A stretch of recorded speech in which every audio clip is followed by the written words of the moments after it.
if you give these things proprietary information and you're asking it to sort of generate things based on a prompt, well, how are they securing all that information that you're providing as well? You're listening to KBcast, the cybersecurity podcast for all executives. Cutting through the jargon and hype to understand the landscape where risk and technology meet. Now, here's your host, Carissa Breen. Hey everyone, it's KB. Thank you for being an active listener on the show. And thanks to you, we've been downloaded in 63 countries. If you haven't already, please ensure that you follow and subscribe to the show for the latest updates. Now, time to get to the interview. Joining me today is Kunal Anand, Chief Technology Officer and CISO from Imperva. And today we're discussing how artificial intelligence platforms and ChatGPT is changing the cybersecurity battleground. Kunal, thanks for joining. It's wonderful to have you on the show today. Thank you, KB. I'm looking forward to talking with you today about AI and this sort of dynamic and rapidly changing environment and the implications it has on cybersecurity. So this is interesting because there's a lot of stuff going on at the moment. I haven't really gone into an interview about ChatGPT and any sort of fidelity. So I've been keen to get this one, under my belt and get someone like yourself to talk about it. So let's start with a bit of the lay of the land around ChatGPT. Now, this sort of came into the market around November, December in terms of the ubiquity of it. And I'm keen to sort of hear your thoughts, just at a first sort of pass. Like, what are your sort of thoughts, with your experience and your role at Imperva? Yeah, I mean, I think it's really important to think about where a lot of this technology came from and then think about how it was designed and then kind of compare and contrast that to how it's actually being used today. So if you take a step back and you think about where this tech came from, a long time ago, researchers, there was a seminal paper around large language models. LLMs are what they call them in the industry. And researchers decided to apply it, and they decided to build a large language model around crawling or, a crawled part of the internet, a crawled data set, I should say, of the internet. And one of the things that was fascinating was, when you train this large language model around all the information that we as humans have produced on the internet, the model becomes very vast and becomes really interesting.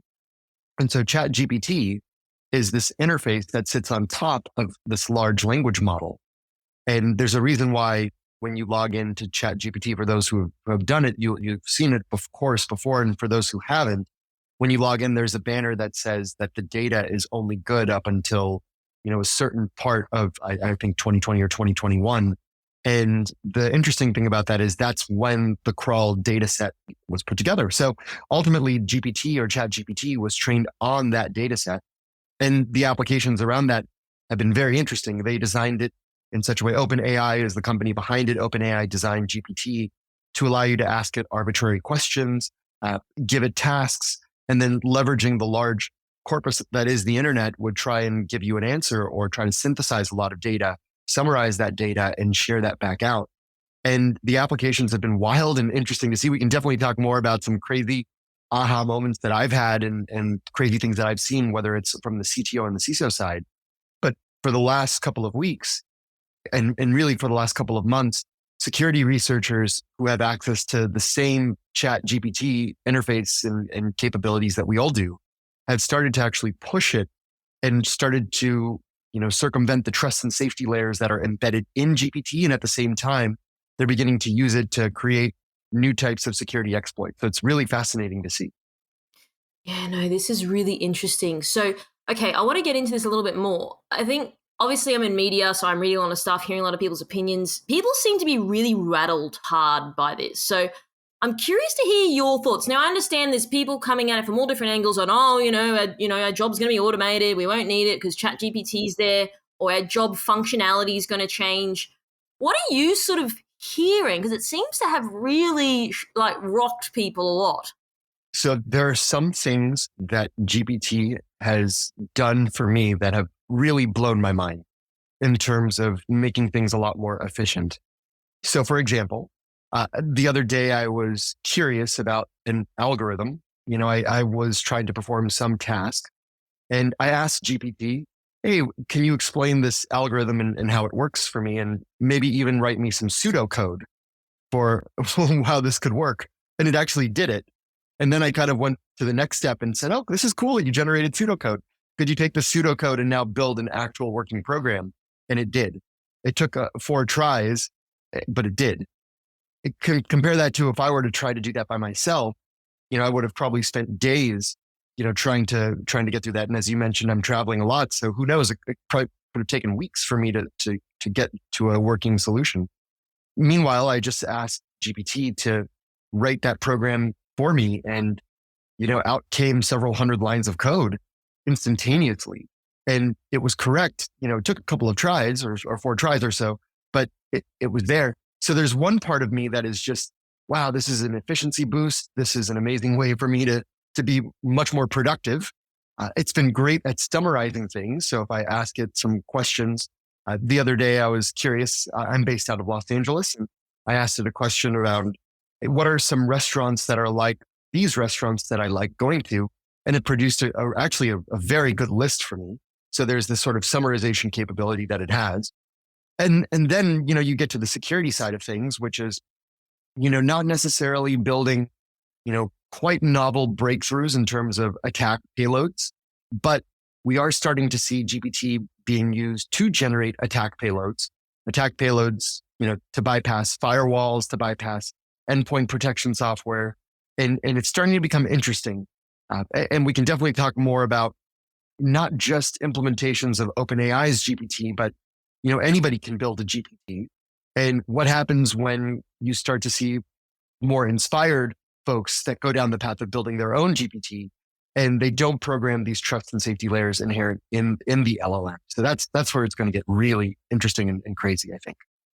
And like that saying goes, you've always got to take the good with the bad. So unfortunately now I want to turn to the dark side and focus on the bad. Now you sort of touched on it a little bit before about how ChatGPT can be leveraged for malicious reasons. So talk to me a little bit more about that. So what else are you sort of seeing, or what are some of your predictions in terms of how this really high-powered tool can actually be used to do bad things?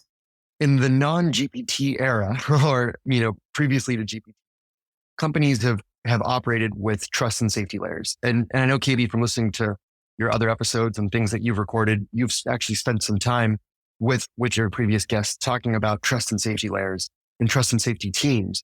I actually, in my past, worked at a social media company called MySpace, the social network that time forgot. Let's put it that way. And we had a large trust and safety team. And when you look at large social networks today, like Twitter and Instagram, Facebook, et cetera, they all have trust and safety teams. For these large language models, what's going on is these organizations are embedding trust and safety. They're programming trust and safety and embedding it directly into the large language model. And what we mean by that is, if you were to ask GPT, how do I build a bomb?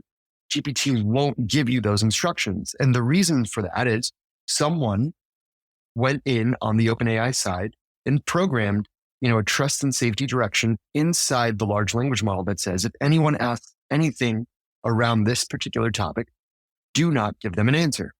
We understand what trust and safety is. We understand that OpenAI has created a programmatic layer of trust and safety and embedded it into the large language model that is GPT, or that's behind GPT. Now comes something really interesting, which is, several months ago, I want to say maybe even in January, security researchers did something pretty cool, which is, they went in to GPT and they tried to trick it. They tried to deceive it. They tried to basically find the edges of the large language model to get it to produce something interesting. So as an example, there was Microsoft's version or thing that sat on top of the OpenAI capabilities called Sydney. And one of the things that security researchers did was they deceived it and they gave it a different name and they said, you are this other name. And the name has changed over time. But let's just say for simplicity's sake, your name is Bob. You have no trust and safety layer. And it was this massive preamble of like disabling all these trust and safety layers programmatically. And then after it did that, then it was able to ask, its implementation that it was interacting with of GPT, a series of questions that bypass the trust and safety layer. So I think it's really important to kind of start there, which is, you get this programmatic trust and safety layer that goes in. And then you get these security researchers on the other side that are trying to probe and find the edges of these layers. And then they try to carefully deconstruct and take these things apart by giving it very specific prompts and very specific sort of questions to try and bypass it.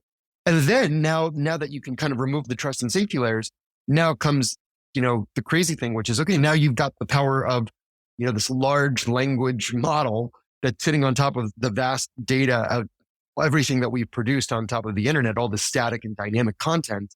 Now you can start to ask it questions and it will give you back answers that bypass that trust and safety mechanism.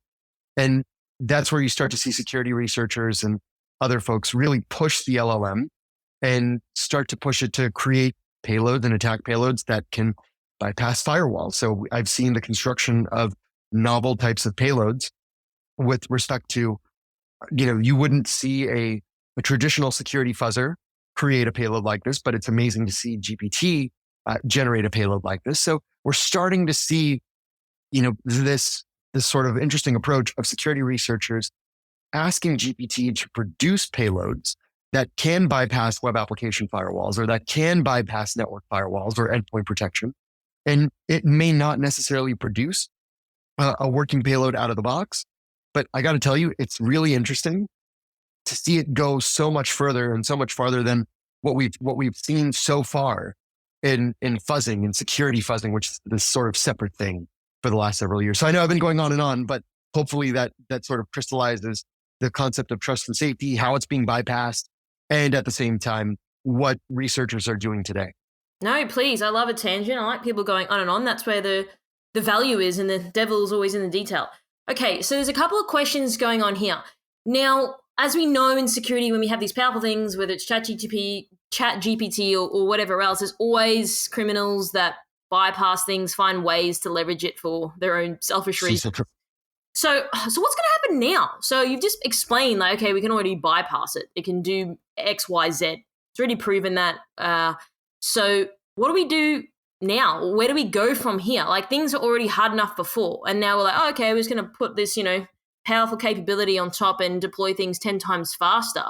Like this, I think this is the other side of the equation where it's rattling people, because they're like, okay, cool, like we were struggling before, and now we've 10x or 100x the horsepower, and it's going to make it even potentially harder for us. And there's no rule book to this. The rules aren't written. Like, this is all new territory for a lot of people. Mm-hmm. So I'm curious to hear your thoughts on how people can sort of handle this, and then what's going to happen then moving forward. Yeah, so there's several dimensions here. The first is, we've already kind of alluded to it, of how people are using GPT to produce, security attacks, security payloads that can exploit various systems and whatnot. And I think that's the first obvious, most direct use case around security and GPT. I think what you'll start to see more and more of is OpenAI and companies that are producing, these models are going to have to get even more strenuous in terms of, and have to be even more judicious regarding how they block the ability to produce these types of payloads. I think we're going to start to see more of that. So more and more stringent trust and safety controls will end up going back into the products and solutions. But, you have to also look about it the other way, which is when you ask ChatGPT a question, you're actually revealing something, about you or yourself, your interests, etc. And so remember, go back to that example where I asked GPT to generate some code for me.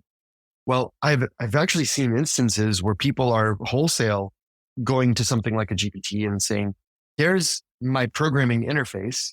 And they literally will, copy paste proprietary company information into this. Please summarize it for me. Right. So now you're basically giving GPT or these other models and OpenAI with GPT isn't the only company out there with a large language model.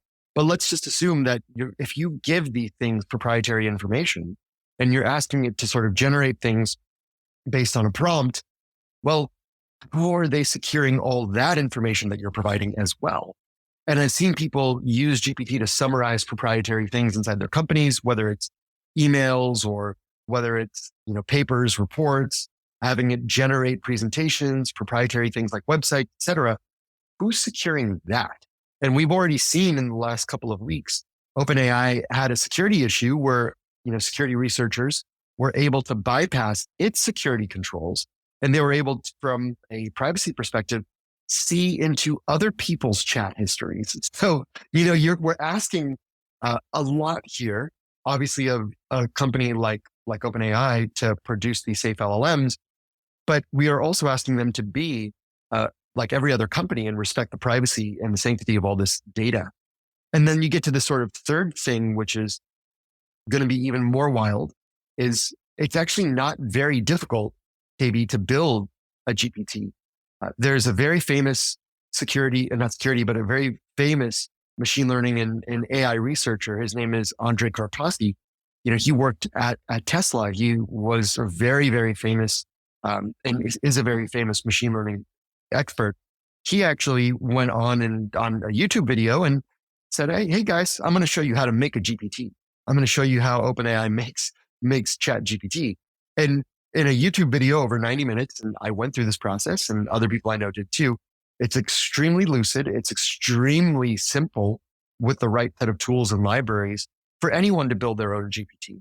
And so the rumblings that I'm hearing now about in the security community is people who are taking this up to 11 and they're building their own GPTs, but instead of training it on the vast content of, internet crawl data, which they don't need, they're training it on security data. They're training it on, known exploits, known attack patterns, fuzzed payloads that actually bypass systems. And we will start to see the emergence of special purpose GPTs, not these sort of general purpose GPTs, but maybe even special purpose security minded GPTs that are designed to create novel attack payloads. So that's where this really goes up to 11 in my mind. Okay, so there's definitely a lot going on. Okay, first and foremost, I want to explore a little bit more. You mentioned that people, can copy paste IP from a company, and you said, how are people securing that information? So how are people securing that information, or they're not? They're not today. And I think we need to go back, and we're giving people in these companies these tools. There's a lot of companies that have now purchased GPT subscriptions or API keys for their teams and their companies, but they totally have neglected that there's a security part to this, which is you are giving these companies proprietary input, and people need to be trained. Maybe they need to be trained in terms of understanding that this is proprietary stuff. How should they be securely handling it? And do they trust other companies to have that information? And so it's a complete rethink on, the boundaries of what is proprietary, what isn't, and then what is the usefulness of what GPT will accomplish vis-a-vis that proprietary information. It needs to be reconciled is the point. So how do people handle that? So if someone's listening to this and they're like, okay, well, didn't think of that. Kunal's made a great point. Now I need to start investigating. Like, well, what can people start doing? Because at the end of the day, as we know, there's people sometimes do rogue things, whether we agree or disagree, but it does happen. And there is that risk that someone could do that. How do you sort of handle that from an executive perspective?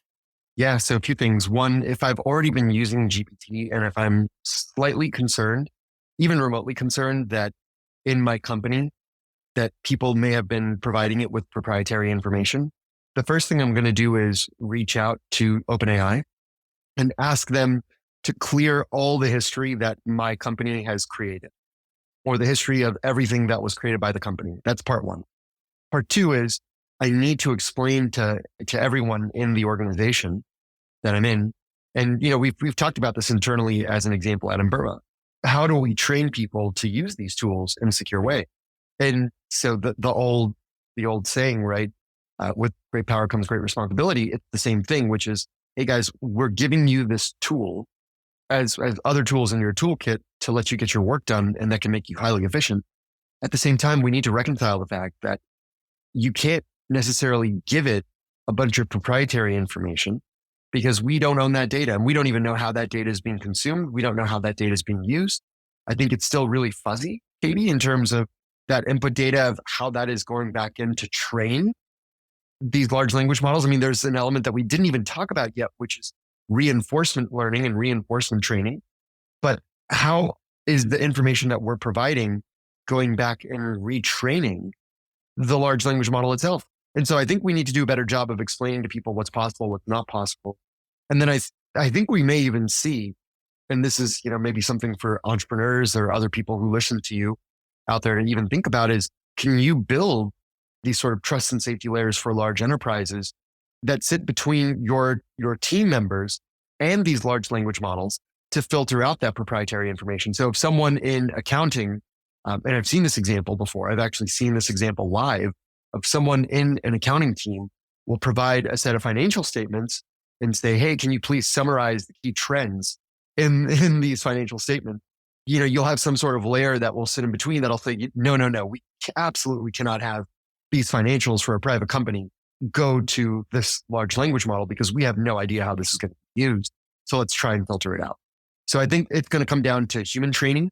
I think there'll be some development of tools and processes. And I think there's always the sort of right that we all have as individuals, as humans, and as companies to request, a copy of all the data that we've created and generated on the system, but also request that data be removed and taken down. So I think those are the more tactical things that we can do right now.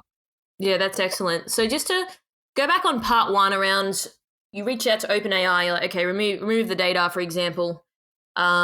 Just say that happens, but then someone new starts. Jenny's like, can be bothered thinking or using computational power to use ChatGPT to do it for me, which makes sense. Mm-hmm. She does it. How often should you be doing this? Like, how often do you have to keep auditing? Because, you can tell people till they're blue in the face.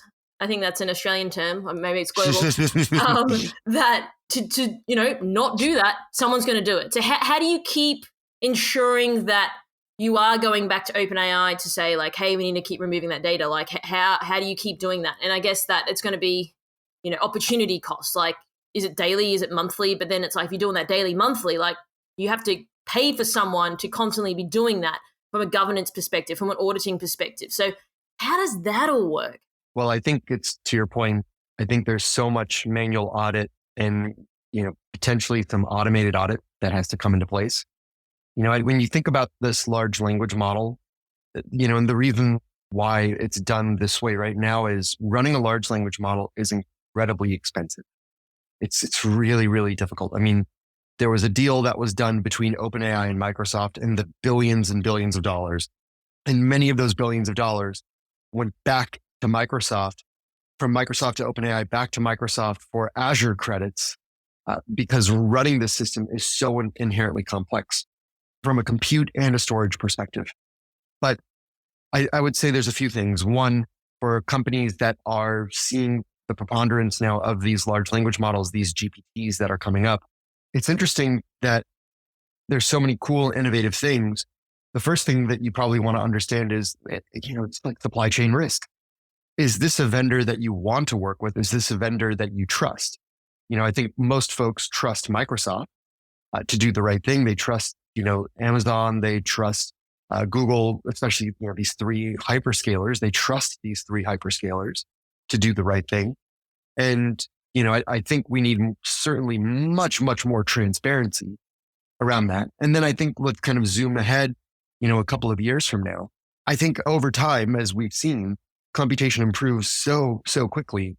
It's not impossible to imagine these large language models and these GPTs running, inside of your own corporate infrastructure or your own corporate environments. What I think will probably happen is there will be some acceptable use policies that are going to have to be created inside these companies.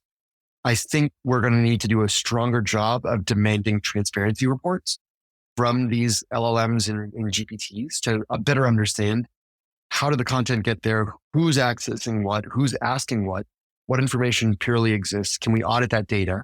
It's not too dissimilar, KB, from people who use Slack or messaging software, like corporate messaging software in their environment. It comes down to acceptable use, right? Over time, you have to audit and see, well, did someone actually share, confidential binary data from their system to somebody else using Slack? Or did they use some proprietary messaging product to get that data out? I think there's an element of that we need to sort of sort out. And then last but not least, there will be generational leaps. I mean, we've gone from GPT-3 to 3.5 to 4 just on the OpenAI side very quickly. And, in terms of increasing the parameter and the model sizes, that's kind of what's been going on now. But we've also seen some strides taken by other companies that are looking and thinking, well, maybe we could make this stuff more portable to live in people's environments. And so I think over time, as these GPTs start to run more and more in our infrastructure and our corporate environments, well, then I think you could start to allow more of that sensitive information to be asked, especially knowing that you could ring fence that GPT to only run in my environment. And I'm certain for a fact that it is not exfiltrating or sending that data anywhere else. So, Kunal, do you trust OpenAI to do the right thing? Oh, there it is. That's the question, huh? Yes and no. So I trust that they've done an awesome job of building the model so far. I trust that they know how to build a great large language model. Right now, if you were to ask me, gun to head, would I trust them from a security perspective today? The answer is no, I don't. I think they are still figuring it out. What's fascinating and interesting to see, though, is that they've been very open about this. They've spoken at length in large interviews about how they don't even know how this stuff is going to be used. And it could theoretically be dangerous, and they're willing to learn along the way. When you have a tool that's this powerful, like GPT, I'm just concerned that taking that perspective and that attitude, while it's great for pushing technology forward and we can advance use cases for certain things, and I'm not against that at all. I think there's a lot of powerful and great use cases here. I think that operating model needs to be tightened a little bit more. I think as organizations using OpenAI, I think we all deserve to know from a security perspective how the data is being used, how the data is being collected, how we're arriving at specific, answers. What is that trust and safety model? Can we inject our own trust and safety model into it? Right. Those are the types of questions that I certainly have. And so today, do I trust them from a computational, AI machine learning perspective? Yes. Do I trust them from a security perspective? Well, no. And if you think about it, last week when they had that privacy gaffe where people could go into other people's chat histories and see what they were asking, that's scary, right? Because again, people are divulging sensitive, sometimes private, proprietary information in these prompts. And so I think there needs to be a broader rethink in terms of the overall operating security model here. Yeah, and look, I know that's a hard question to ask, and it's more so just, asking the questions that people are wanting to know, and that's sort of the purpose of behind I've developed the show in the first place. So you mentioned before, the people behind OpenAI, like they don't even know what it could be used for. The people that are working the company don't even know, which I kind of get because these things can spiral out of control. But then isn't that worrying? So if they don't know, how are we supposed to know? The first question is, if you could sit down with the OpenAI team and be like, did you ever imagine in your wildest dreams that someone like myself would be using GPT to generate a computer program that, was based around my internal company proprietary requirements? They'd probably be like, no, we probably, maybe they did, maybe they don't. Or if you could ask them, did you ever imagine that someone would generate, security attack payloads that could circumvent security controls, like firewalls? They'd probably say no to that as well. But at the same time, could you have imagined that this thing could be used to advance drug discovery? Or could you imagine that this thing could be used to find, and sift through lots and lots of information to help people become more efficient at what they do? The answer could be yes. And so I think it's a delicate balance, right? And I think the sort of challenge here, KB, is not necessarily the open AIs of the world. Open AI is just too big now, right? There's too many large companies using them, licensing that information. Over time, I suspect that they will get to where we as, individuals, as large enterprises will want them to go and where we want them to go. But what happens when you find the smaller companies that build their own GPTs that aren't subject to the same scrutiny that we are as larger organizations, larger companies? What happens when you get the smaller ones that take off all the rate limiters, take off the governors, take off that trust and safety layer? That's where it starts to get weird. You know what I mean? Much, much more weirder. OpenAI is just too big now, and there's so much scrutiny around it. And the team over there has said, yeah, if we see something bad, we will stop what we're doing and do a rethink. So at least they're being very, very intellectually honest about the fact that they don't know how it's going to be used. But they're also willing to say, yeah, we're willing to pull the cord to kind of, suspend operations if we need to go and address or figure out, how we make this thing better. That's not the big concern in my mind. The concern in my mind now is you get these smaller GPTs or these smaller large language models that get applied and used. And, they're not subject to the same scrutiny that OpenAI is. And so what happens when I've got people in the company that are going to these smaller vendors and providing them with proprietary information to get data out? And to your point that you asked earlier, how do we codify acceptable use? I don't think we know yet. To your point, I don't think we know how to codify that acceptable use. I don't think we know how to evaluate the supply chain risk of these generative AI vendors and solutions. And we have to figure it out. And we're going to have to get there very, very quickly, especially given the leaps that these technologies are making. So when do you think we'll know? Well, I think we're going to be forced to figure it out with OpenAI very, very soon. I can tell you that in discussions with very large companies who are using OpenAI over the last couple of weeks, given the whole privacy situation, many of them are now waking up and realizing, oh, it's great from an efficiency perspective, but do they even have the right security controls in place? So they're starting to pull back inside their companies now. I won't name names, but I can tell you, chatting with many CISOs or CISOs over the last couple of weeks, they're getting asked by their own boards, how are we using this from an efficiency perspective? And is it secure? So boards are even asking these companies, is it secure to give it all this information? And so I think we'll arrive at something in 2023, certainly this calendar year. I think we'll arrive at a relatively loose framework for how we want to interact with these things. And I'm sure that just like other best security practices, CISOs and other organizations will just share, what are some best practices, what worked for them, what didn't work for them from that perspective. But don't you think as soon as we figure that out, something new will come along? Next OpenAI, the next thing, the next that, the next artificial intelligence platform, whatever it is, will come along. So it's like, it's this constant battle of trying to get a head above the water, which is exhausting. Yeah. And you're right. There will be an element of cat and mouse for a while. And what I mean by that is, if you think about the realm of application security, to kind of go back to a specific industry today, let's call it AppSec. In application security, for the longest time, it was attacker finds a novel attack that bypasses a firewall or network security, network and AppSec. Some attacker finds an attack payload, like a 0-day or whatever it is, and they bypass the firewall and they get through and they run their exploit and, problem happens. Well, company then has to come along and create a virtual patch and so forth and so on. And then over time, when you sort of calcify that behavior over decades, you kind of have created that sort of, I think people just become either callous or they become so embedded into, okay, this is standard operating procedure, which is new attack payload comes out. There's no rule for it. Here's how I do a virtual patch. And now let's wait until the rule is created by the vendor. And, the rule can mutate or the attacker can pivot off of that attack. Therefore, let's go and get smarter about it and let's iterate. Over time, that kind of converges to a known behavior. And that's like the known cat and mouse game in traditional security models today. I think the part that's novel and new here is the fact that it's just a new medium for experimentation. It's a new medium for interaction.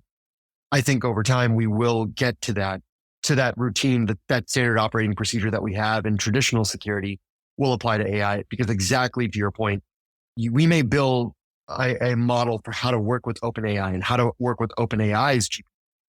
To your point, what happens when there is company X that comes along now and company X releases product Y and product Y has its own set of existential issues? So I think we're going to have to deal with it, and we'll have to deal with it on a case by case basis. I think if we try to take a very hard stance on it now, the concern is that as businesses, and you also see this argument from like a board perspective, as businesses, if we choose not to engage with these tools, how are we actually competing with companies who are in our industry who are embracing these tools and are getting maximum efficiency, or they're creating these breakthrough products or features because they are willing to sort of go out there and use these things? And so it's going to be a balance, right? I don't think it's going to be, okay, guys, sorry, you can't use any of these AI capabilities or technologies. I certainly don't think that is a prudent way to go, because you will get lapped given how fast things are innovating. So putting on the CTO hat, I think you have to explore these technologies. And then putting on the CISO hat, I think we just need to build acceptable use policies. We need strong audit around this stuff. we need governance, really. We need governance around how people in these organizations are using these technologies. And then over time, as we start to see the emergence of other capabilities, we then need a framework around, well, how do you securely use these other things? And it's not too dissimilar from previous industries of where we all came from. So you mentioned before that boards are starting to ask these questions, which is a good thing. But would you say that people are sort of scrambling because, I mean, there's so much stuff going on, right? Like this is just one dimension of this field. There's other stuff that we still can't get right over many years. And now we're this thing's super powerful and it has the velocity and the veracity that's something I've never seen. So where do you think people sort of sit? Are they worried? Are people concerned? Are they panicked? Or what would you sort of say? Because things, like you said, things are being deployed so fast now, like we can't even keep up. Like the people that created OpenAI don't even know what's going on in terms of how fast things can change. Boards are looking at it from multiple perspectives. One is there's this sort of shameless thing that some companies have, which is here is trending topic in technology or innovation that's trending. How are we part of that? And so there's one ask, which is the board saying, are we doing enough with it? Are we making enough noise that our company is leveraging, these new capabilities for something so they can be in the news cycle? They can just be relevant, or that they are somehow part of the trend. And I think, and it's fair for everyone in these boards to bring it up. And yes, it happens to be somewhat of a frenzy right now within these boards, within the cyber committees of these boards, where everyone is talking about it, where everyone is saying, well, what happens over time? I mean, KB, we've been doing this long enough now, right? Where this isn't a straight line in terms of innovation. This is an exponential curve that we're on. We're looking at GPT-4 today. What happens as GPT gets stronger and you get to 5, 6, 7, whatever it might be? Who knows where we'll end the year up in terms of how advanced GPT from OpenAI will be, or how advanced other GPT or large language implementations will be several years from now. And today we're at a point where, the payloads, the attacks and whatnot that are being generated today, when you can get these tools to deliver those. But what happens when these things kind of evolve and these things can produce, really interesting attacks? What happens when, today you can leverage machine learning and AI to look at source code libraries, identify weaknesses that we're not finding already today using static analysis tools? And what happens when you can then identify those weaknesses using AI and then generate specific payloads or attacks that target those things? What happens when we get to that point? Well, at some point we will have AI offensive systems, the same way that we have fuzzers and the same way that we've got existing tools today to find attacks. And therefore we will need something better from a defensive perspective to stop these types of issues. And either that better is a rethink of the model, going from like a negative security model, which is rules and signatures, to behavioral, which is considered a positive security model, which is I understand the behavior of this thing. Or we then have to apply some sense of AI security defense system, right? Which is, okay, there's an offensive system. Do we have a system to go and detect that this is a payload generated by AI and it looks somewhat dodgy? Let's just drop it. And I kind of view it as, we've all seen the stories, I'm sure, of people who are using OpenAI to write college essays and people who are writing book reports and, things based on OpenAI.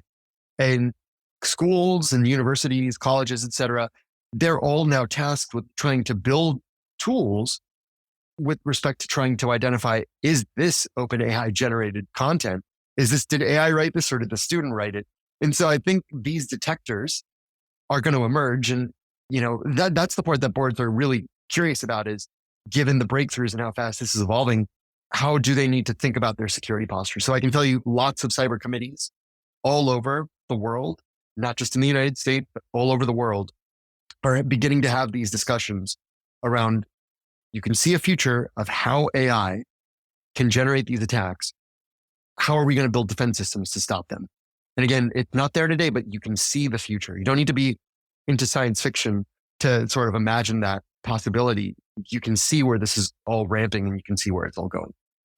Yeah, wow, this is a big topic. I think that, look, it's more so a conversation, and I don't expect anyone out there, at the moment to have every single answer. It's too hard. It's very new. It's uncharted waters. So what do you sort of think moving forward then? Now, I know you've touched on it a lot, and I'm very appreciative of that. Like you definitely know what you're talking about, which helps. But I know that you don't have a crystal ball and you're not sitting there like looking into the future, but if you had to sort of give our audience sort of something based on, your predictions or what you're seeing, like what do you sort of think people can expect in the future, which may give them some sort of reassurance from your perspective? I think there's so many interesting things to contemplate here. I would say that the future of technology and innovation is just incredible. We are at the top right now, at really the bottom of this curve, and the bottom of this curve that just kind of does this exponential leap for the next couple of years. And it's really interesting to see. We're going to be able to solve really hard, very difficult problems, whether it's in biology or life sciences, where we will learn how to, leverage and create new types of medicines or treatments to solve for diseases that we as humans have. I think we're going to be able to solve really large problems. I think we'll be able to make some fundamental breakthroughs in science or in the sciences. Now, I think that that's a really powerful thing. I think that we will end up creating newer types of systems. I think we're just at that sort of beginning and early phases. We have no idea how people will use technology like this, but it's very clear that you can do some very interesting things with technology like this. At the same time, we have to always balance innovation and new technology with the fact that there are bad actors out there. So while we have these great intentions for using these technologies, and the best intentions went into building this technology, and I have no doubt in my mind that the team behind OpenAI had nothing but the best intentions when they built this. Totally fair. But what happens when you have something so powerful and something that's so capable of doing novel things out there for anyone to use and constitute? And I think that is the biggest thing, and the biggest question right now is, how can people use this? There's going to be, as you just said, more use cases, more things that we just don't even know about. And as that stuff gets used, and as that stuff actually, ultimately discovers new capabilities, new content, et cetera, I mean, there's going to be some pros in there, but there'll also be some cons in there. There'll also be people who use and abuse these things, and we're just going to have to learn. And so it's kind of like the early days of the internet. And, not everybody who may be listening remembers what that period of life was, which was, it was the Wild West. You didn't know what was going to happen. Things were changing and evolving so quickly. New types of internet technologies would come out. First, it was static content, then dynamic content. And then maybe there's folks here who remember things like ActiveX or Java applets, or maybe Macromedia with Flash, right? All of these things layered on and made the internet much, much, much more rich. And then, you fast forward to where it is today, where we leverage the internet as a protocol, but look at the types of experiences that we have. And they're vast, right? They could be informational experiences of reading the news, or they could be virtual experiences today. And it's fascinating to see how far we've come. And you think about that over maybe a 20, 25 year, maybe even a 30-year cycle, right? Of what the modern internet looks like today. This is something similar to that, which is a brand new curve that we're going to see. And we are really just in the beginning phases, in the beginning days of it. As you just said, at the beginning of the year, at the end of last year, beginning of this year, that's when we started to see people really using GPT. This chat GPT was really starting to be used at the beginning of the year by a lot of people. And it's already revved up a major version number. From the beginning of the year to now, we're only 3 months into the year. And what's crazy is you just think about that exponential growth curve, and you think about how fast these companies are evolving and operating. And, I think we're just going to need to watch and learn, and we will make mistakes. To be very clear, we are going to make mistakes. We don't know what the future holds. All we know is that it's going to move very quickly, and we're going to need to be able to respond very quickly to meet those challenges as they come up. And just one last sort of comment. You mentioned before around when the internet came out. So probably the mindset back then was like, oh, this thing's really bad. And like technically, if we look back retrospectively over the last, 30 years, yes, the internet is good. Like I can talk to you. We can, do business from wherever now. And then there is the bad side of the internet, like, the dark web and like all of these other things, like people that are, trolling people online. Like there is good and bad. So do you think that it's like this new paradigm of open AI, it's sort of the same mindset that people had 30 years ago when the internet sort of started up? Do you think it's like that again? Or like, what do you sort of think? Yeah. So there's a mental model that I subscribe to, and I wrap it around what's called Amara's Law. And Amara's Law is something really beautiful and really poignant. It's a short law, which is we tend to overestimate something in the short term and tend to underestimate that something in the long term. And you and I have seen this plenty of times in technology and security, which is we tend to overestimate in the short term the hype around a particular new fad, a new topic, a new industry, a new product, whatever that might be in the short term. And we think that that's the cure all. We think that that is going to change the world and everybody needs to be adopting this now. And many of those things don't go anywhere, right? We overestimate that short term capability or efficacy or some sort of net value, net result of that thing. But then we don't think about the long-term effects of, okay, if you have this thing out there and it compounds and it gets better over time, what does that actually look like in the long term? And we tend to underestimate a lot of these things. So I think, look, AI and OpenAI has been around for a very long time. I mean, minimum, I think it was 2012, 2015, something around there, right? In that early 2010s era was when the company was formed and created.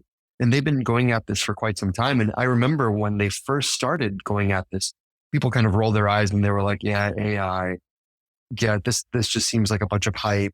Who knows if this will actually get to where it needs to be. But the firm just kept chugging along. And now you're starting to see, almost 10 years later, here's what they can do. And here's what we can do as humanity 10 years later. And so I think going back to the question that you asked, what I fundamentally believe is that we need to just have a healthy balance of understanding that things in the short term may appear much larger than they actually do in real life, because whether it's hype or whether it's marketing, whatever it is, that just sort of creates this initial snowball. But if we take a longer perspective, if we operate with a shorter time preference, which is, thinking 10, 20, 30 years out, there's a lot of good that can come from this. And yes, it does feel, in my mind, it does feel like the early days of the internet, which was, this is going to do everything. We're going to be able to solve for all these issues and all these things. Yeah, I mean, look, you're absolutely right. You and I can talk today using the internet. We can have this conversation, this lovely conversation using the internet. And maybe we conceived of having this conversation 30 years ago, but we didn't have the technology. We didn't have the tools. We didn't have, infrastructure that could support that. And so I think there's an element of having the imagination of what could this be? What could this do? And then spending that time, spending that those resources to sort of iterate on the bits, the software side, as well as the atoms, the physical infrastructure, the hardware side. And then I think it's very clear to see that this is very disruptive. And I'm just so excited about the future, and obviously reconciling it with the now and the security side. It's going to be interesting to see. Yeah, I'm definitely excited about the future as well. But there's also, being a security practitioner by trade historically, there's always that mindset that kicks in. So it's always wonderful to have guests like yourself on the show to share your opinions and your knowledge and your insights. And, there's never really a wrong answer. It's more so just having a open conversation to hear your thoughts and so other people can learn from that. So Kunal, I have absolutely enjoyed this conversation. It's something I've wanted to talk about for a while. And I think you've really gone into extreme detail and you've given really tangible insights for people to take away, to start thinking about and to start implementing that. So for that, I'm super grateful for having you come on the show today and to hear your wonderful insights. Katie, thank you so much. And again, I'm a huge fan and I've listened to many of your episodes, and what I love is that it's not just guests like myself, it's other folks who you talk to and how you try to really explore that intellectual honesty and how you really try to push and get to what people can do today. And I really appreciate you doing that. And I think we need more voices, specifically, not just in cyber, but generally looking at seeking out the truth and seeking out exactly what is going on and how people can stay ahead. So thank you for doing what you do. And it's been a pleasure talking to you today. So thank you so much. Thanks for tuning in. We hope that you found today's episode useful and you took away a few key points. Don't forget to subscribe to our podcast to get our latest episodes. This podcast is brought to you by MercSec, the specialists in security, search, and recruitment solutions. Visit mercsec.com to connect today. If you'd like to find out how KBI can help grow your cyber business, then please head over to kbi.digital. This podcast was brought to you by KBI.media, the voice of cyber.